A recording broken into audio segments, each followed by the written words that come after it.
Good morning. Oh, it's good to see you. Oh, good to see you. Good to see you. So, but yeah, things are. You do oranges? Not now. Okay. Don't forget to. I won't. That works for me? Yeah. I won't. You'll see that, so it'll. I just send nominate board members. That's us. I can tell you. Yeah. Okay.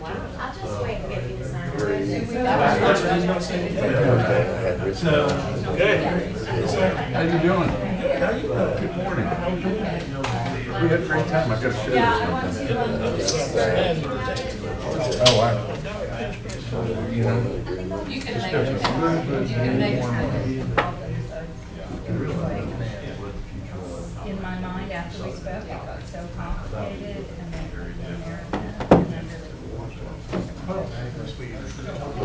I got one. they did. Yeah.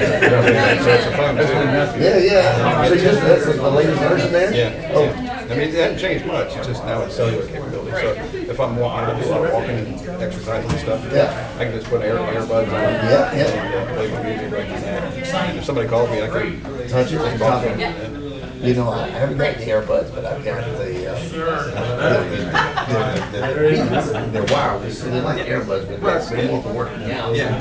Earbuds. But I was doing something like that. I was on my phone and I'm like, you're in. Oh wow. When I found something that has volume on it and hit it. Wow.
Second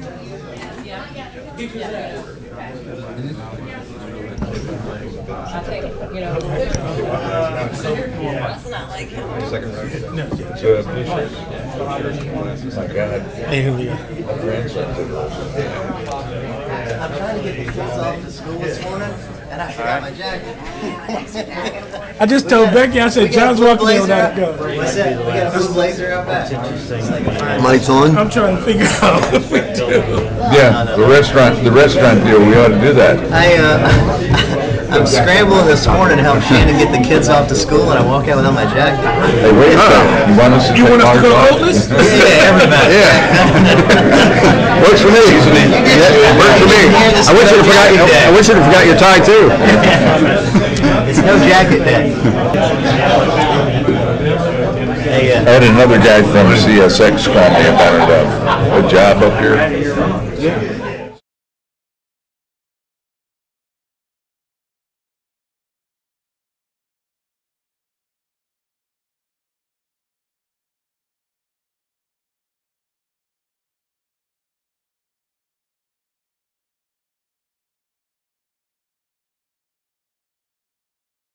I don't know what we say. Pensions in the world. The guy.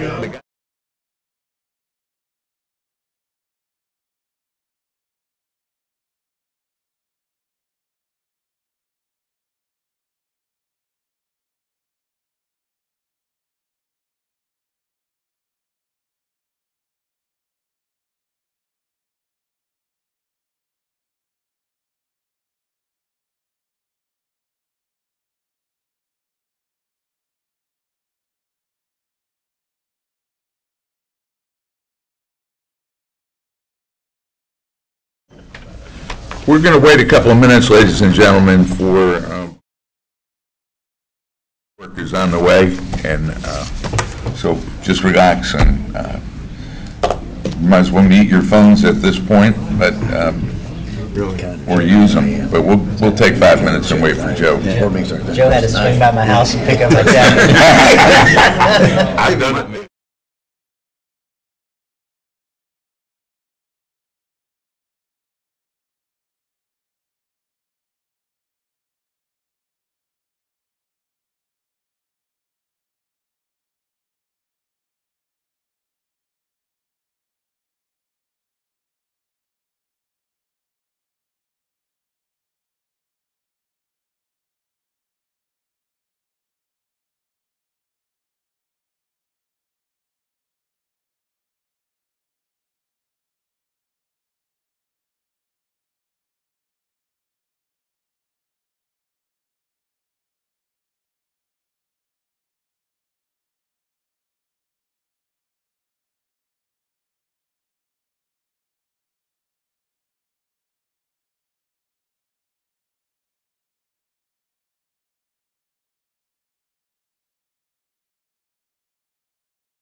Okay, Joe's here. Morning. Morning, Joe. Okay, how you doing? Good morning, ladies and gentlemen. I'd like to call the meeting to order by asking Dr. John Newman to lead us in the Pledge of Allegiance and a prayer.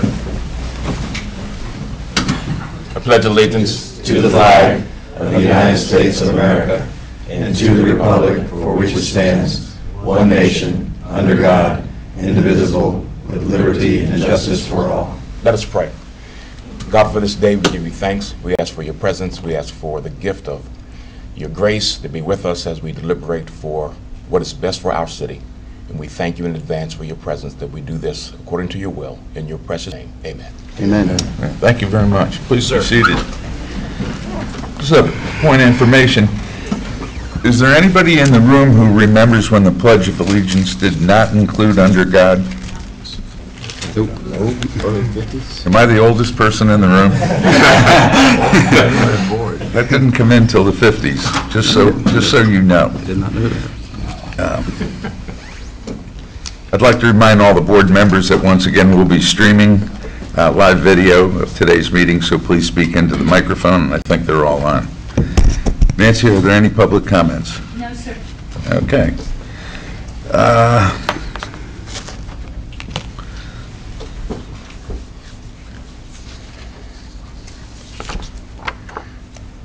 Okay, we'll move to new business.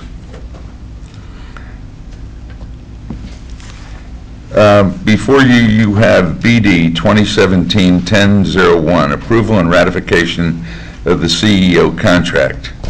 And I have that contract, and I believe this is mine to submit to you for approval. Have you read and understand the contract agreement, and is there anything that you would like to talk about in that contract? Any of the board members? Mr. Chairman, Yes. I have received the contract and have read it, and I do have a couple of questions or comments for on the contract. As I'm reading through it, there's a couple of things, and I apologize that I didn't get to read this until last night, even though I had it a few days in advance, so our CFO maybe have answered some of these questions or comments for me. And they're not meant to be anything but what I call good governance, in my opinion. The first one comment that I had was in section 2.5, if you have that there in front of you. And I know the contract is, everyone has that, and it's not ratified until we approve it, but it has been executed. I just have some concern over the wordings where we talk about our CEO having the ability to join 2 local clubs for the entertainment of prospective clients. I think that is great, and I'm in favor of it 100%, but I don't ever want to be in a position as a board member of, unless there's some places, procedures, or controls in place that the board or someone is not approving that at a level to understand what type of clubs we would be joining. And so that we don't put anyone in an embarrassing situation, as we're obviously dealing with public money and clubs, and sometimes those things don't really go together well in the newspaper. 2, on section 2.5, I would, if I have to offer an amendment to do this, however we could do that, when we talk about such clubs would not discriminate on race, faith, or gender, I would respectfully add that we add sexual orientation to that part of the contract, section 2.5. And then my third and final comment, as when it comes to, even though Eric has been an employee of the port, the background check aspect of this contract that's been executed, I would just like to understand that has been done. So again, nothing ever comes up that embarrasses any of us as board members or the organization to see where the status of the background check is on that. Those are my questions for whoever might answer them, or... Those are good points. I don't think it was addressed, I can't speak for Ed. Ed and I, as you know, met and talked about this. I don't know that there's any clubs that are restrictive at this time, or any of the clubs that we'd consider. So I think we just passed over that, but reaffirming that in an amendment would be appropriate, just to make sure. Yeah. And I don't know that, I know that we were contemplating the River Club or a supper club of some kind for entertainment purposes. And we did have a talk about a golf club or whatever. Right. Eric, I think Eric wants to say something. Yeah. If I may, Mr. Chairman, I think when we were discussing, I thought I declined the clubs. And there was a question about one individual having a club membership just for purposes of the port and entertaining international guests more so than anything else.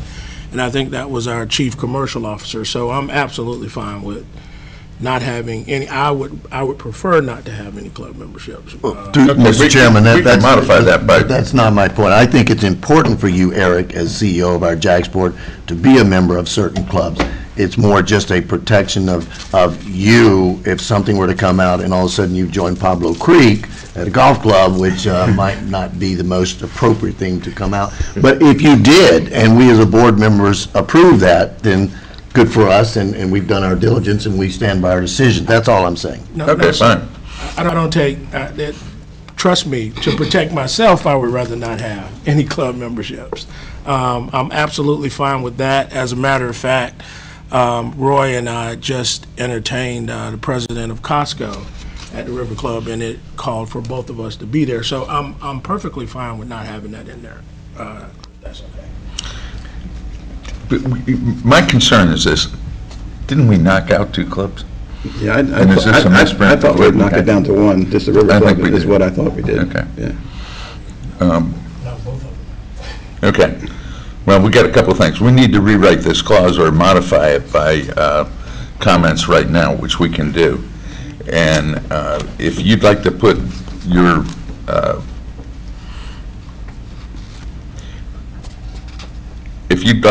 comments in the form of a motion on paragraph 2.5, we can do that and then have further discussion on the motion. Okay, then, Mr. Chairman, then I would move that the contract be amended in section 2.5 to either limit the number of clubs specifically, as you mentioned, to a membership in the River Club for CEO, or we could discuss in the contract to be amended to show that any memberships would be approved by a committee or the full board prior to the CEO joining such clubs. And also that section 2.5 be amended to include sexual orientation as part of the club membership guidelines. Okay. Is there a second to that motion? Second. Discussion on that specifically. Do we all understand where we're trying to go with this? Yeah, and Eric, excuse me, and I appreciate your comments, but it doesn't make any difference about what you want in there. This is true. I didn't mean it quite like that sounded. I'll stay at this end of it. Okay. But I appreciate what you're saying. However, this goes to the contract amount, and I think that was what your point is. Yes, sir. But that's Jamie's point is that as a board, we will only accept memberships that are appropriate and clear. And we didn't clear that up, and that's our fault, Ed, but I'll take the blame for it. Those are my only comments, Mr. Chairman. Thank you. Any other comments?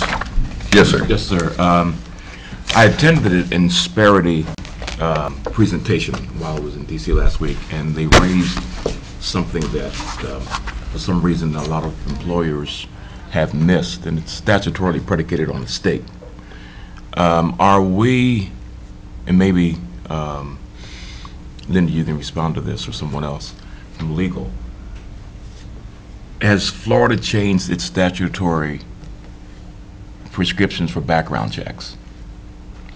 Because there are states, for instance, in the state of Maryland, if an employer does a background check on an employee, the employer can go to jail up to 90 days. So have we checked background statutory prescriptions for Florida? Have they changed as it relates to background check? I must make sure we're up on that, since you brought up background check. Mm-hmm. As you come to the podium, Mr. Chairman, Dr. Newman, and I'm not aware of any change, but maybe there was some that can be shared with us, because I do background checks on my employees quite often, and I'm not aware of any. And being in the gambling business that we are, they let us continue to do that. Yeah, But I don't think so, but Through the board chair and to the board members, yes, sir, it has changed for governmental agencies that we can only conduct background checks for safety-sensitive positions. That's what I thought. Okay. Okay. I didn't know that. Yeah, go ahead. If Board Member Shelton's motion is still open, if I could offer a comment and then possibly a friendly amendment. My thought is my understanding is that we used basically a template from the prior CEO when crafting this contract with Eric, and I really like that approach. I think it's very effective, right? So the basic terms and so forth stay the same, and we continue to check in the market and make sure that they're competitive. So my thought is, what I'd like to offer as a friendly amendment is take some of the ambiguity or specificity actually out of the motion and change the language to specify one club that the chairman of the board at least can approve, as opposed to specifying the River Club. One club's fine, right? And then, that allows a little flexibility should things change over time. Only thought. I second that, accept that as a friendly amendment. Absolutely. Yeah, I like it better myself. I do too. Good. Okay, any more discussion on that amendment?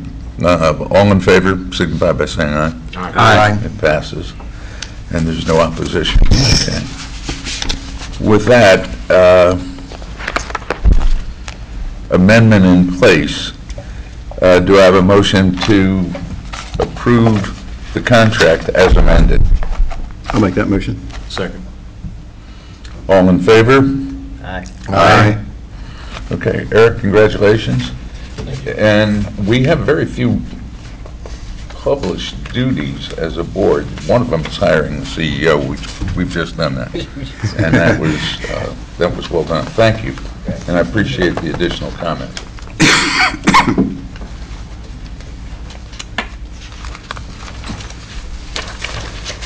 All right, back at the last board meeting, I asked John Baker if he'd form a nominating committee to elect the new board officers for the 2017-2018 term. Nominating committee, which consisted of John Baker, Ed Fleming, and Jamie Shelton, met on October 2nd. Since Mr. Baker is unable to be here today, I would like to ask Jamie Shelton to present submission of Board 2017 1002, approval of the nominating committee for officer recommendations. Jamie? Thank you, Mr. Chairman. As you mentioned, the nominating committee of those comprised of those three members met on October 2nd. After discussion, the following nominations were made by the committee for the officer slate for the upcoming fiscal year. The nominating committee selected Ed Fleming to be our chairman of the board, John Falconetti as vice chairman, John Baker as treasurer, and myself as treasurer. During that meeting, the committee recommended that the audit committee for the upcoming fiscal year selected the following members and recommendations for board approval. John Falconetti to serve as chairman of the audit committee this year, John Baker as treasurer, as nominated to be treasurer as a member of the audit committee, and again, myself as an additional member of the audit committee member. So those were the recommendations of the nominating committee for the board, and we would ask that entertain a motion to approve the officer slate and audit committee members for next fiscal year, sir. Mr. Chairman, I'll make that motion. Okay, good. I think there was a misspeak in there. We had two treasurer nominees in your report. One should be secretary. I apologize. No, it's just Jamie Shelton as secretary. Oh, yeah. Jamie Shelton as secretary, John Baker as treasurer. Okay. Yes, sir. As amended, accept the report, and that's been motion. Is there a second to the nominating committee report? Second. Okay, moved and seconded. Is there any discussion? Then let's vote on it. All in favor signify by saying aye. Aye. Okay, congratulations to Ed Fleming and the staff. And Ed, with great pleasure, I hand you the gavel. And now, Chairman, thank you very much for your continued cooperation as Vice Chairman and everything else that you've done. Okay, Ed will take over the meeting at this point. So Mike Poole will come up and discuss AC 207-10-2, verse 5, 6, 7, and 8 under deck repairs at TMT. Thank you, Mr. Chairman. This project is the rehabilitation of the concrete at Talleyrand. It's a budgeted item that's in our capital budget. It's been part of our 5-year capital budget process. We're replacing, or rehabbing rather, the concrete and the steel within that concrete for about 2,000, almost 2,800 linear feet. So it's starting off really about here in between our two Keonis warehouses, going down to the end of the pier here, berth 8. In cubic feet, as the submission says, it's 3,530 cubic feet of work that's going to be done. The procurement department bid out this project. There were 4 bids received. The lowest conforming bid was Pro Shot Concrete, $2,559,425. It is a 75% state grant-funded project, so about $1.9 million. JAXPORT would have to fund a $639,000 balance. It's going to take about 14 months to complete this project. Mr. Chairman, we ask for your approval of Pro Shot Concrete. Thank you, Mike. So I have a motion to approve. So moved, Mr. Chairman. Second. Second. Any discussion? All those in favor? Aye. Aye. Motion passes. Thank you, Mike. Next, I'll ask for approval of the minutes from the September 25th, 2017 Board of Directors meeting, the October 2nd nominating committee meeting, and the October 5th special board meeting minutes. I'll make that motion. Second. All those in favor? Aye. Passes. Now we go on to CEO update. Eric? Thank you, Mr. Chairman. As we see our industry change and grow and morph, one of the things that we're realizing is the consolidation of the shipping lines. Roy and I had the pleasure of having dinner and meeting with the president of Costco Shipping for North America and his vice president and his president for the region. There was a lot of discussion centered around more volumes for Jacksonville, the potential here in Jacksonville at JAXPORT for Costco. We found that meeting to be very, very fruitful for us, and in the coming months we'll be talking more with them about what those volumes look like. So I wanted to thank Roy for setting up that meeting. We also are experiencing growth in our auto market. Our auto processors continue to ask us for additional land. The request is overwhelming for us. We're trying to figure out how we manage that request. We met with the president of Amports. They are currently looking at a new auto line here in Jacksonville as we move forward in the next quarter or two. We're challenged with space, and we're trying to work through that. One of the things that we've actually suggested to them is maybe we have a workshop with them and have that discussion about what the space capability may look like in the future for them. We continue to prepare for our future growth. We had Brookfield, Vice President of Brookfield, Vice President of TRAPAC visit us here recently. They came to discuss what the potential looked like at Blunt Island. Mr. Falconetti attended that meeting with me. I think we had a very, very good meeting. They rolled out a potential plan. I forward to each of you all an email that was sent to me by the president of SSA, where they received approval to be able to actually have conversations in reference to a joint venture with TRAPAC in the future. I think that was a big win for us. And Mr. Falconetti, I don't know if there's anything you would like to add to the meeting, from the meeting.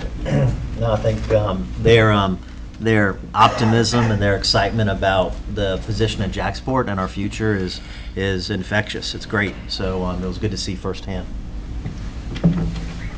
We are currently collaborating with the mayor's office on a federal grant called the INFRA grant. That grant is worth about $25 million.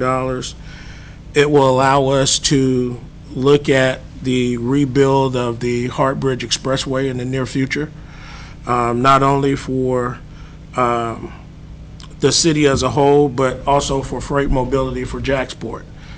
We're actually leading that grant, and David Kaufman has done an excellent job in working with the mayor's office. HDR is actually writing the grant on the behalf of both JAXPORT and the mayor's office. You know, one of the challenges that we have here at JAXPORT is we've found a great niche in the cruise market, and we've enjoyed that niche for some time now. You know, there's been a lot of conversation over the years about a new cruise terminal, not a new cruise terminal. We would just continue to enjoy the fruits of the current cruise terminal that we have. Well, David and I traveled to Miami at the request of Carnival to meet with them. And of course, Carnival, you know, they're very bullish about their image. There was a lot of discussion centered around the improvements of the current cruise facility. But one of the things that JAXPORT has never had with Carnival is a multi-year deal. So we made that suggestion. We put it on the table.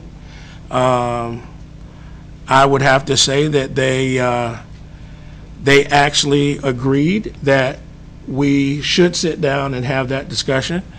We will be, in the current weeks over the next month, the team will be working on new terms of a possible multi-year deal with Carnival. We're keeping our fingers crossed, and we think that's a possibility in the near future for us. Puerto Rico. September has been a busy month for us. I'm sure Mr. York can attest to that because of his market in Puerto Rico. We have, as you all know, we're pretty much the lifeline to Puerto Rico as it pertains to goods and services. We've worked very closely with our 3 Puerto Rican carriers. There's been a lot of cargo, a lot of effort, a lot of FEMA relief effort that's gone through JAXPORT to Puerto Rico. And we will continue to work through the next months with our Puerto Rican carriers to help our brothers and sisters in Puerto Rico get back to some semblance of life over there. I had the opportunity to have lunch with our new CEO of Diversified Port Holdings. As you well know, they're a tenant of ours. Mr. John Fenton is their new CEO. Enjoyed the lunch. There are a couple of contracts that's been sitting in the wings for over a year now, if not greater, that he and I discussed between JAXPORT and DPH. In the next 2 weeks, both teams will come together and we will hold a workshop to work through those contracts as we move forward. This coming Thursday, Lieutenant Governor will be here touring the port. I think it's a great opportunity for us to show what we are made of, show our economic vitality here in the Northeast region. As each of you well know, we've had some resignations and some retirements over the last couple of weeks. I'm working towards a restructure and a right size. That restructure and right size will allow us to hire some of the best and brightest in the industry. improve efficiencies, increase morale, and represent an overall cost savings. So in the next couple of days, I will roll that out, and I think you'll be proud of where we are today. Mr. Chairman, that concludes my report. If there's any questions, I will take those questions now. Yeah, I just wanted to make one comment, Eric. I think it's great with, you mentioned the cruise industry. If they're asking us to make an investment, that we get a contract that's long enough to at least recapture our investment. So I commend you on that. Thank you. Any other questions? Okay. Mr. Chairman, at this time, I would like to, as part of my update, I would like to turn it over to Mr. Jason Hare from the Army Corps of Engineers so he can give us a harbor deepening update. Thank you.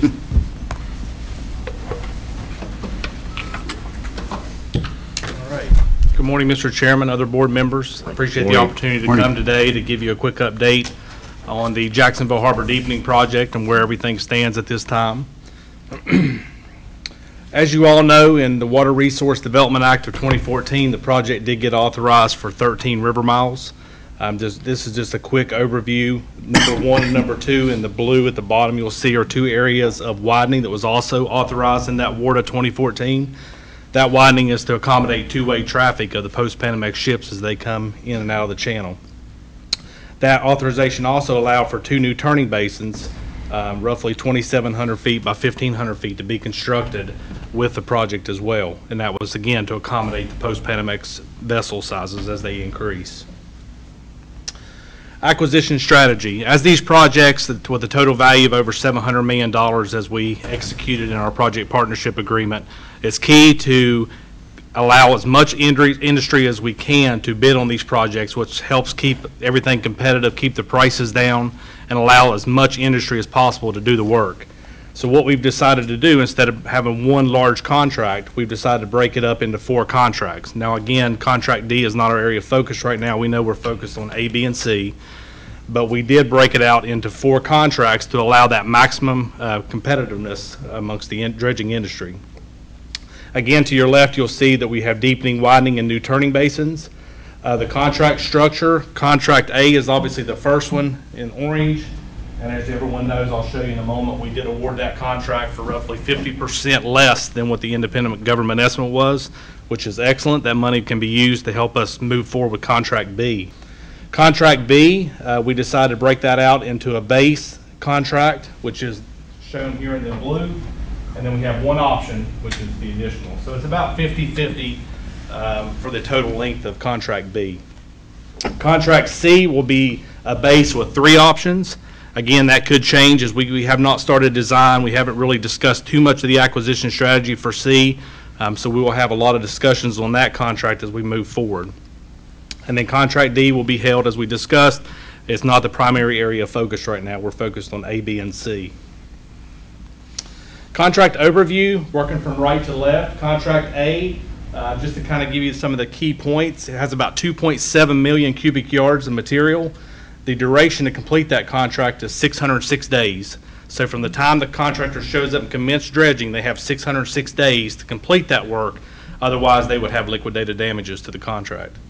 The award amount was $22.8 million, and it was awarded to a really respectful in the industry company named Dutra, the Dutra Group. They're actually working in Canaveral right now on a job of ours, and they're also working on Delaware Harbor deepening as well right now. Right now, we're planning to have a pre-construction conference with them in November, but it's our understanding they anticipate starting in the harbor on 15 December, okay? And the equipment they will use, and I got pictures of them in a minute, they'll use a combination of a clamshell and a hopper dredge. The key is the hopper dredge is limited based on sea turtles and other species in the river and in the ocean. They can only work from 15 December to 1 April. So that's why they're using a combination. Contract B is about 5.7 million cubic yards. Again, we're breaking that out into a base and an option, so that's about a 50-50 split. 1,800-day contract duration. That's about 5 years. Now keep in mind, that is the Corps assuming what type of equipment will get the job. It could be done much faster than that based on whoever gets the job. Estimated cost $187 million. That includes construction, labor, environmental monitoring, et cetera. I have not broken that out for procurement integrity. We don't want to talk too much about what we think the actual contract cost is at this point. Estimated advertisement, June of 2018. So that's when we anticipate that contract would be advertised as a base and an option contract. The equipment, we would assume it would be a cutter suction dredge, which is basically a large rotary drum dredge, but right now we don't know until we award that contract. Another key point was kind of a sensitive issue amongst the local community was blasting. There will not be any blasting allowed in Contract B, and the reason is we had an industry day meeting with all the dredging industry. We let them know the rock that we have, the strengths of the rock we have, and we had several contractors that raised their hand and said they would be willing to bid the job without blasting. So we feel we have more than one, which would create a sole source issue, so we're good there. Contract C is about 4.5 million cubic yards. The contract duration of that, 2,081 days. Again, could be done much faster based on who gets the job. Estimated cost of that, $249 million. Again, as I mentioned, that's labor, environmental, everything. That's not just contract. Estimated advertisement would be about a year, June of 19, and the equipment to be determined. Blasting in this area, the rock is much stronger in Contract C. We have to have another industry day, which we're planning on doing, to talk to industry about Contract C specifically, to see if we have 2 to 3 dredgers that are willing to do this contract. If not, we will open up communications with National Marine Fisheries Service, which is the agency that permits blasting for the federal government. So that's down the road. We're primary focused right now on Contract A and B. One key date here, you'll notice in Contract B and C, the estimated advertisement date is in the June timeframe. Why is that? Because we're anticipating that the Congress's work plan, which is how they allow for funding outside of the president's budget, those will be released in the April, May, June timeframe. So we want to allow time to see if that work plan comes through and if we receive federal funding in that work plan before we advertise these contracts. Quick facts, the Paula Lee clamshell dredge to the left is basically a big clamshell that goes down and digs material and puts it in scows that goes out to the ocean. To back up real fast, right here is where all the material is going to go. We have an EPA approved offshore disposal site about 8 nautical miles from the mouth of the channel, and it's segregated based on the material characteristics, whether it's sand, rock, muck, whatever. It gets designated to a certain area within that ocean disposal site. So the clamshell will be working in the harbor, as well as the Stuyvesant, the hopper dredge to the right. It right now is working in Delaware, doing a deepening project there that should wrap up in the next couple of months. And the Paula Lee will be here around mid-December as well. They did receive a modification to the contract because they had more shoaling from Irma at Canaveral. So they have a little bit more work to do. So 15 December is kind of in question right now. It'll be a couple weeks after that. I pulled a couple key things out of the specifications that I know you can't really see very well. We have a dedicated team of environmental engineers, environmental scientists, biologists, lawyers. I mean, we have a very, very dedicated team, and we took all the necessary steps to make sure that the environment is protected as we do the deepening project. We have a very rigorous system where the Corps meets with the contractor and explains to the contract personnel all the sensitivities with sea turtles, dolphins, whales, sawfish, all the species that exist in the river. And they're also required to have designated marine turtle and manatee monitors during all construction activities. So they actually will have somebody physically on the dredge watching every minute that we're doing dredging activities. That's very key. You can see it right here, a dedicated observer shall be present. Another key activity, if a manatee, marine turtle, or other species closer than 50 feet to moving equipment, all activities cease. So you can imagine, I mean, multi-million-dollar piece of equipment is shut down until that species naturally migrates its way out of the area. There's no pushing, it takes its time. So the key there for those 3 bullets at the top is that we are very environmentally sensitive and we have the trained personnel to make sure that we don't have any issues. At the bottom, channel traffic, we will have a pre-construction conference with DUTRA to explain to them the Coast Guard's here, the Navy's here, the container industry's here, the tug industry's here.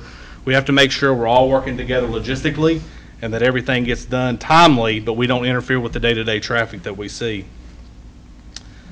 Just the key points of contact, as I mentioned previously, we have a very dedicated team that works this project on a daily basis. We have engineers, scientists, everyone that is dedicated to make sure this project gets completed on time an environmentally sensitive manner. That's our key. That's all I have for the quick update, subject to your questions.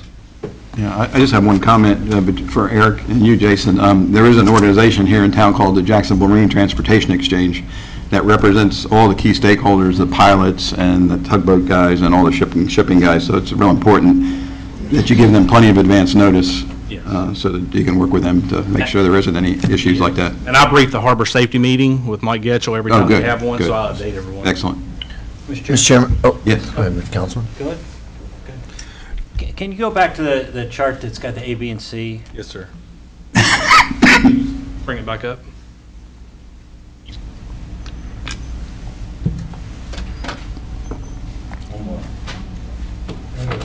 No, one more. No, stop right there.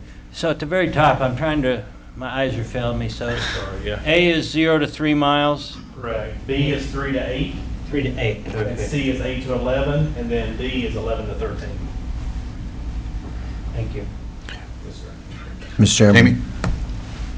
Two questions. I know we have members from the media that are always at our meetings, and they pick up on things as they should.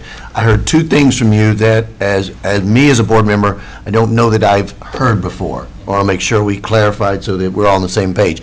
I heard you throw out a number in your presentation of $700 million. You did say that. And contract D, what is contract D? So we have contract A, B, C, and D. Contract D exists at the MOL area, and we understand there's current discussions going on about moving the cargo that's in MOL to the Blunt Island area. So that Dane's area point. could be removed as far as a construction contract. Okay, so there's an understanding. I'm saying I don't understand, and maybe I'll ask Eric or Mike or someone to help me with that. Is contract D, as you show it, is that in my mind, or not, it's probably really contract C, or is that something that's outside the scope of the numbers? I always go back to this. I carry my briefcase with me. It's this sheet I get from Mike Poole periodically that has that, and that's my question on those 2 points. Yes, so when the through the chair to Mr. Shelton, the actual authorized project was for 11 miles, Mr. Shelton. The board, I'm sorry, 13 miles, forgive me. 13 miles, and the board approved a project partnership agreement with the federal government for 13 miles.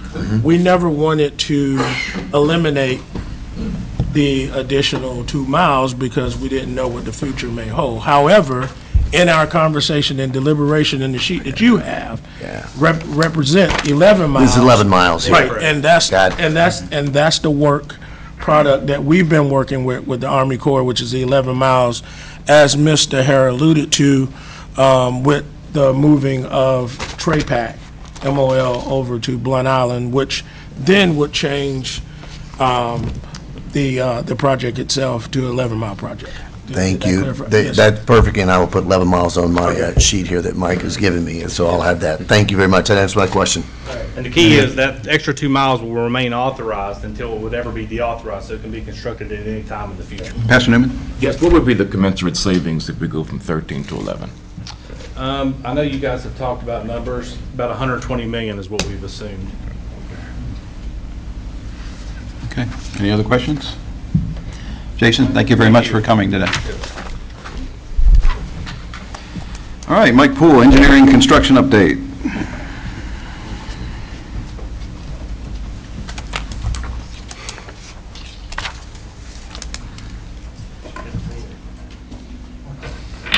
Thank you, Mr. Chairman. So the 2 projects that we're going to go over today are 2 previously approved, board-approved projects. The board knows that any projects that are over $500,000 comes to the board for approval. And the 2 projects that we're showing you, the first one is the Berth 7 and 8 bulkhead rehabilitation project, and that's replacing almost 1,800 linear feet of sheet pile that you're seeing in this lower right picture here. If I had to break out what's going on at Talleyrand right now, there's 3 phases of rehabilitation that's happening right now. Phase 1 is the steel project here. And we started, you'll see that Berth 3, $12 million project, which was completed in 2006 for Southeast Toyota. That berth, concrete, steel, 100% done. Since that time, We've been systematically replacing all the steel sheet piles, starting at berth 4, going through berth 8, and this project completes that. That would be phase 1. Phase 2 would be the project that the board previously approved at this meeting here, which is the horizontal wharf panels on the concrete, the decking that we just discussed, rehabbing that concrete and steel underneath the deck panels. Also, phase 3 is an item that's in our capital budget, and it's going to be there for the next 5 years, is what we call pile jacket repairs. So the horizontal deck panels, that the pier that goes out to water's edge sits on concrete pilings, and we're going to start rehabbing those concrete pilings. So that'll be a project that's coming to you. But the board has now approved 2 of those 3 phases here. What this picture shows is that in addition to this steel sheet pile that's being replaced here, there's 8 feet of concrete decking that gets replaced. You have to pop the top and start replacing all this steel, and then a new concrete relieving platform will be paved after that steel is done. As the bullet points show here, it's a 3-phase project. That was, this next slide here shows a little bit better here. So there's your 1,800 feet. Phase 1 is completed. It was completed in August, and it's to allow for the new Crowley vessel that'll be coming in. You know their new LNG vessel. It's got a ramp in the back here to allow. Crowley is also importing, exporting automobiles as well. It's going to allow for LNG fueling landside. So phase 1 is complete for Crowley. They're now working in this small 100-foot section for this ramp to be completed. Then they'll go south on the dock and complete and start working on phase 2, and then they'll finish up here with phase 3, and that should be done in the August 2018 time frame there. So and right now we're still within our contingency amount. The engineering group is managing this project. There are some change orders that have been happening for unforeseen conditions. There's items that you're always going to find, but so far we're within the board-approved contingency amount. The second project is what the board approved at our last meeting, which is re-roofing 2 warehouses for imports at Blount Island. Represents 95,000 square feet. Contractors due to mobilize in November, and should be done in the June 2018 time frame. So that's the only 2 active significant projects that we have going on. There's other projects that the engineering department's working on, but those are the ones where our contractors are mobilized. Mr. Chairman, are there any questions? I'm just going to ask, is everything on schedule time-wise? Yeah. Okay. Any other questions? Okay. Thank you, Mike. So you can go ahead and move on to financials while you're up there.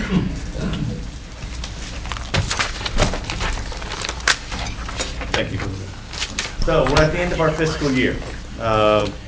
It's, we're in October 1, September 30 year end, and you'll see that we've had a record year in tonnage. We had in excess of 9 million tons, which represents a 7% growth in prior year. A record year in containers, also 7% growth, which is 1,033,000 TEUs. Last year was also a record year in containers, so every year we're continuing to pass the previous record that we set.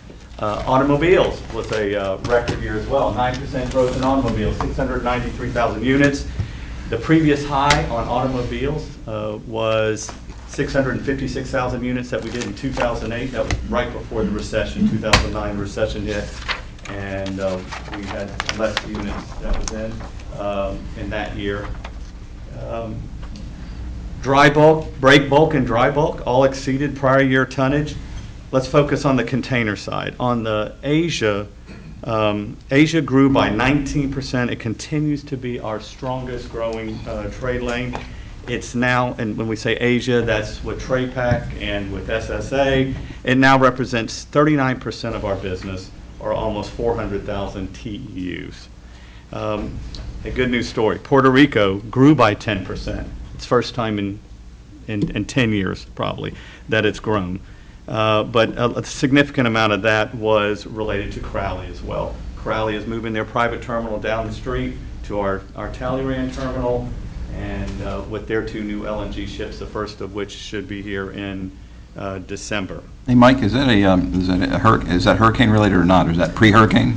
Yeah, a lot of it's pre-hurricane. There is some of it in September. We're feeling the major hurricane relief cargo. It's starting. It was late September, but we're really getting it in October. Yeah, I'd be more encouraged if it was pre-hurricane. That means that it was based on something other than an anomaly. That's correct. Yeah. This is all the main hurricane effect. And thank you. Those were my next jumping off points here. We're going to feel that in October. So what happened for the month of September by itself here, which is on the left side of the screen? Well, before I go there, I did also cargo revenue. We've increased year over year for more than 10 years. So that's the strong news here. It's cargo revenue with all these different elements, not counting cruise and other. In excess of 10 years, we've had year over year revenue growth. So what happened in September? 2 hurricanes, Irma and Maria, did impact us.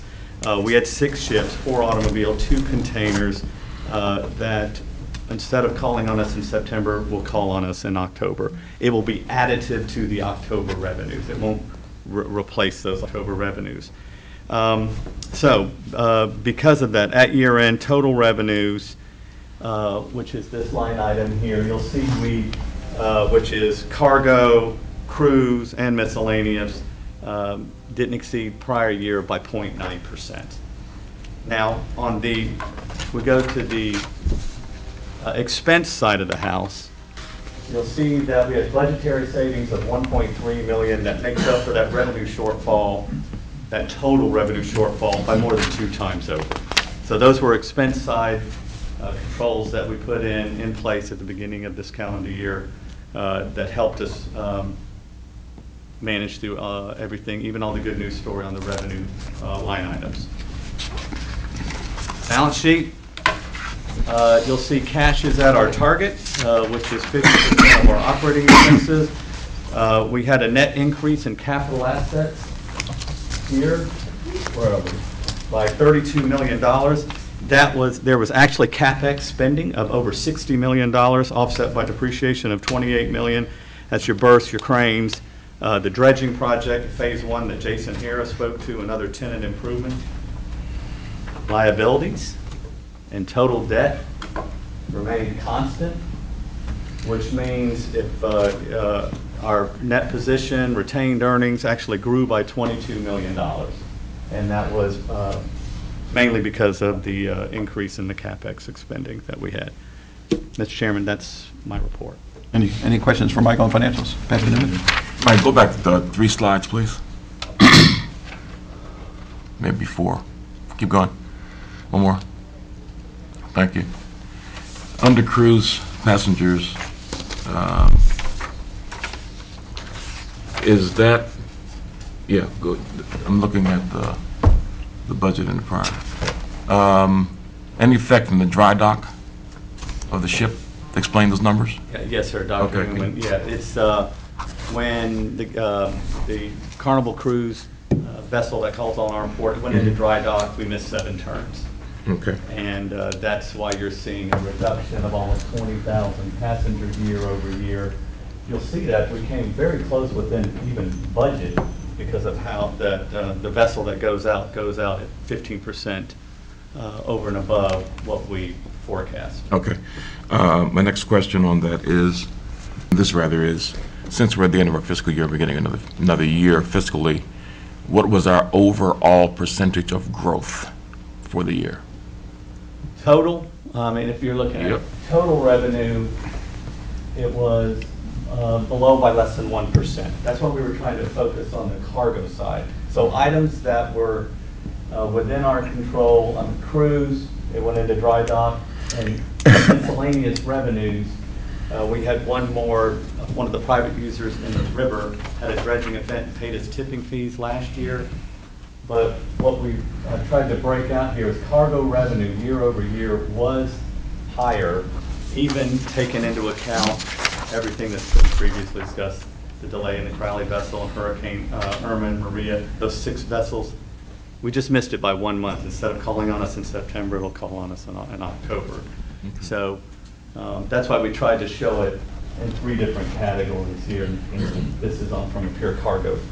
All right, my last question, thank you, Mr. Chair, is what do, and I know this is very hard to know, I mean, obviously, none of us are that prescient, but I'm going to ask anyway, what do you project the growth to be for next year? I think overall, we're projecting about 5% growth. That's all in, that's containers and automobiles from a dollars and a tonnage standpoint, is what our forecast is right now. Now, a couple months from now, we will forecast that. I mean, I'll call it reforecast it because of what's happening in Puerto Rico right now. So not only the relief cargo that's going to be going through our port the next 3 to 4 months, then we call it the recovery cargo, which could be sheetrock, lumber, plywood. That'll be going through our 3 carriers. Could cause that forecast to even be increased. But right now, we budget at the beginning of the year 5%. Well, there's some talk that the recovery effort in Puerto Rico could go for the next decade, actually. Yeah. So, all right, thank you very much. You're welcome. Anybody else? All right. Thank you, Mike. Roy? Business Development. Morning, Chairman and Board, and Mr. Fleming, congratulations. Thank you. Mr. Trotter, thanks for all the work you did. Thank you. Appreciate it. Mike took away all my thunder, first of all, so but that's okay. I just want to elaborate a little bit. First of all, on the Puerto Rican relief, I want to give a shout out to Robert Peak, Aisha, Eccleston, and Eric, and others in the group that have done a really good job trying to coordinate with the steamship lines, the Puerto Rican carriers, as well as people like Aqua Golf that are helping put this all together for us. We're trying to move 25 to 50 containers ourselves through these relationships we have, so this has been an effort. We're actually doing a fundraiser. We're working with the Jaguars and also with a couple of the major corporations that are helping us co-chair to try to bring some additional funding to help move these, try to pay for the transportation costs to get these things moved down to Puerto Rico. So also want to say that with this flood of FEMA business we've had sometimes a couple hundred trucks a day more than we normally have. I want to give another shout out to our operations group at Blount Island and Talleyrand, as well as our safety and security group. They've done a wonderful job keeping this in control, because you can imagine you're moving all this other cargo and you just throw 300-400 containers into the mix, or trucks that have to be reloaded. It's been quite an effort, Herculean effort, and we appreciate all your help. So thank you. Tonnage numbers, we did hit 9.3 million. That's 600,000 tons more than we moved last year. That's a lot of business. So a lot of effort goes into that, and we appreciate the effort we get from everybody in marketing and sales as well as the rest of the company. Container volumes. We had almost 65,000 more containers this year than last year. That's like bringing a whole new steamship line here. And basically what that represents, that 65,000 containers, is basically the customers are already here. I mean, we've got a great reputation in the port. Everybody knows who we are. Everybody knows where we are. And we've been able to get more and more shippers. We have a group of shippers, about 4 of them now, that are going to start using Jacksonville, that we're using Savannah, that's going to bring about another 2,000 containers a year to us. So we see this continuing. You continue to get more and more container, and as this continues to grow, we can expect not only more containers, but also break bulk cargoes and things like that. So that's been very positive. The Alliance trends, nothing's changed basically. We did report earlier that we'd start getting 8,500 TEU vessels on the PEX 3, which is the basic CMA Costco services. That's probably going to happen the first of next year. So that's just larger vessels. We still get the 10,000 TEUs and the Suez service over at TradePac, so it's doing pretty well. Want to mention something about some trends in trade balance. 16 years ago when I came here, it was basically 60% export and 40% import because of the Puerto Rican market being so heavily into exports. A few years ago, it was 50-50 trade. Now, with the additional inbound business we get from Asia, our ratio is now 57% imports and 43% exports for this past year. So there's, as you can see, there's a swing because of the Asian influence of cargo we're getting. Also want to make one mention, this goes back a month, but this is pretty interesting. The Journal of Commerce did a report recently. In August, the U.S. container imports grew by 5.6% compared to August of 16, and that was record-breaking for the United States. In that same time period, JAXPORT grew by 21%, which is even much better than the government. So that's very encouraging. The ICTF is working well. They started in November, so our fiscal year numbers end in October, or excuse me, end of September. So we've got all of October to build up. And we think we're going to be on budget for what we expected. And actually, there was about 1,800 containers, I believe, that came in from Chicago for the relief effort, empties that were coming in here for FEMA, and then all this water from the various large water plants like Zephyr Hills and people like that are bringing in these containers and using them to load the water out of their factories. Foreign trade zone still growing. I mentioned we've got about 2,000 new containers coming in this year. Eric alluded to the fact that we mentioned a couple months ago that DPH went through a change in management. Our contracts with True are sitting, we had 3 contracts we're working with them. One is relatively new, but one's been about a year and one's been longer than a year. So we're hoping with the new management we'll be able to move forward, and Eric has put together our team to sit down with them and bring this to just finish the thing. It's way too long. The auto growth, as you can see, now I lost $10 on this one, okay? Because I had 2 separate bets that 5 to Mike, now 5 to Frank.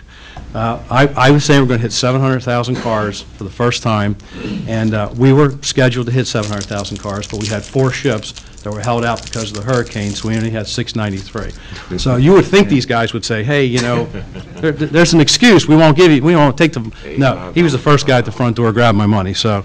But look, I'm happy we got close to 700,000, so we'll guarantee you that next year. Brunswick had an article in the paper the other day stating that they completed their 200 additional acres for automobiles, which will put them at capacity for 800,000 cars. I can tell you right now that the new auto terminal we're working on right now that will be built over at Dames Point, that will give us, when combined with everything else, a capacity over 900,000 cars. So we're not going to let anybody one-up us because we know we have more room for cars, so we're in good shape. We are working on that contract for that new auto terminal. Construction is already starting to be done, I think, in January for some paving. And the Southeast Toyota is another one we're working on. I've brought that to you a few times now. We're just waiting for some final numbers from Southeast Toyota to construct a new facility here in Jacksonville. The auto trending, the American Journal of Transport was talking about the amount of cars being sold, and there's always concern that we're going to sell the same amount of cars as always.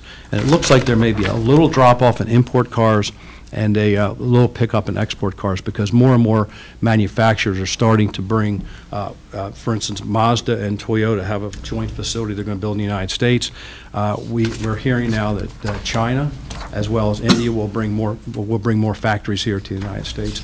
And one thing we talk about at factories, this goes into container business. They did a study that in Charleston, because of the BMW plant, we're not even talking about Volvo because it's being built, but the BMW plant, 1/5 of all their import containers in Charleston are related to the automotive industry. So basically tires, parts, assembly parts that come in for assembly. So we've been pushing big time for the state and the city to always pursue auto manufacturing. We've got the land, we've got the resources, but getting that just means so much more with the jobs. And we'd love to show that to the board one time. We did a report on that. That shows you how important a manufacturing plant would be for Jacksonville if we could get it. That's all I have. Any questions? Yeah, I have a quick question. Yes, sir. Roy, the Crowley ship, is it still scheduled for December? It's going to be December, January right now. It may slip some more? It could slip a little bit. Yeah, I mean, they're shooting for December, but... Have we talked to Crowley recently to find out the exact date or what their latest date is? We talk to them on a pretty much regular basis.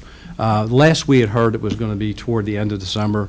But I'm thinking with the holidays and stuff like that, that'll probably get pushed back to January. But our hopes are the end of December.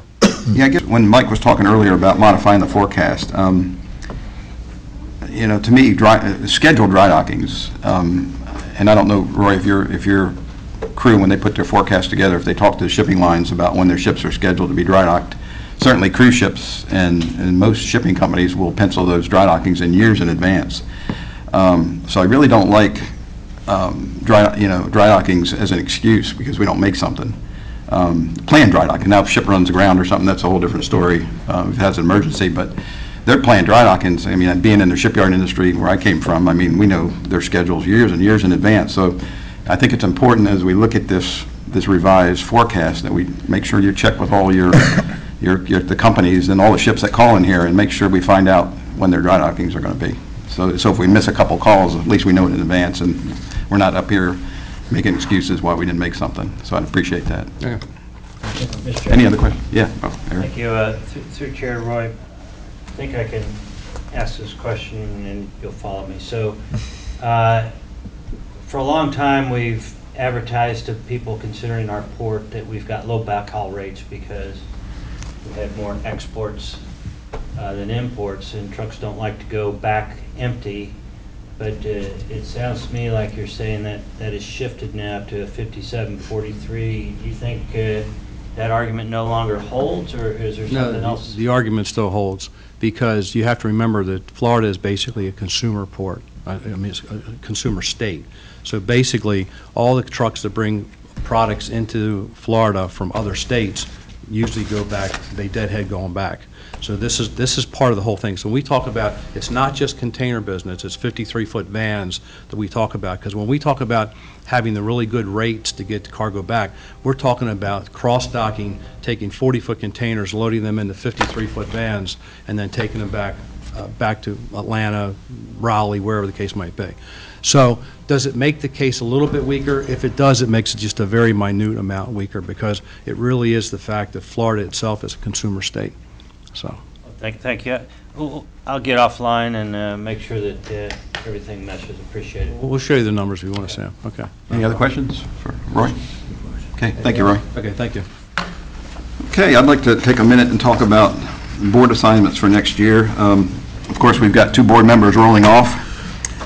So as we get new board members coming on board in the next few months, we may do a little bit of tweaking to it. But for myself, in addition to my duties as chairman and my background in the shipyard industry, I'll continue to oversee landside construction issues, which I did last year as well.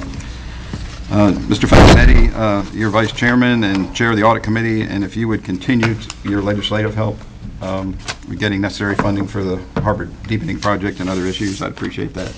You do a great job at that. John Baker, who's not here, who is our treasurer now, will be reviewing monthly financials as well as serving on the audit committee, and I would ask him to continue his liaison role with the business leaders and Councilman Bowman. Jamie has a full plate right now as well. He's secretary, he serves on the audit committee. If he would continue to look at real estate matters for me, I would appreciate that. And he has agreed to stay on the TPO board until we get someone new. Yes. A new member comes on board. And Pastor Newman, if you would continue your great work with the political matters as far as helping us with getting our funding for harbor deepening and anything else that arises, I would appreciate your help with that as well. Pleasure. Thank you. Thank you all. Okay, I'd like to take a minute to thank our outgoing chairman, Mr. Soprano, for his work this past year and his service on the board for the past 8 years. The port's had a very successful year under Jim's leadership, most notably the beginning of the harbor deepening project being funded and awarded, and the start of the project this coming winter. Also hiring our new CEO, Eric, who we are all excited about leading our port into the future. And Jim, on behalf of the board and the entire JAXPORT team and a grateful city, we thank you for your service. Thank you. Thank you very much. Here.